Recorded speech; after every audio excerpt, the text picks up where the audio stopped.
Hello baby, good morning sa mga ka-subscriber. Now lang po kami nakapag-open and then ngayon po ay yung aming baby. Hello baby, siya nag-handle ng ano yan? Ano yan to babe?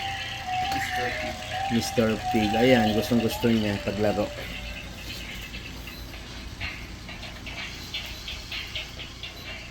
Gustong gusto niya yan. So sa mga nanay, tatay, kapag halimbawa may baby kayo, kailangan mo nyo talaga itong crate na yan, no? Para safety siya habang siya ay lumalaki, dito nyo sila ilagay. Maganda siya. Mura lang din po ito. Ayun siya, oh, naglalaro. Hello baby, Kaiden. Good morning. Good morning. Nagsasalita si Pig. Yan, ito yung aming baby, mag 1 year old na, 9 months na ngayon.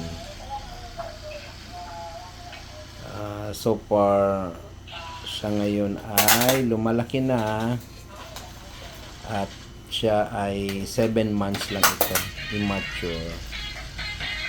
At ngayon 9 months na, so growing up na siya para sa kanyang paglaki. Bright itong batang to, maraming natutunan. Kaya ang mga nanay, kapag sila talaga pala ang nag-aalaga, mahirap pala talaga, hindi biro. Kasi sa madaling araw, gigising, magtimpla ng gatas, tapos pag may sakit, may sipon, may ubo, ito, ayan, yan, siya sinisipon ngayon. Napakahirap talaga din. Thank you for watching. God bless.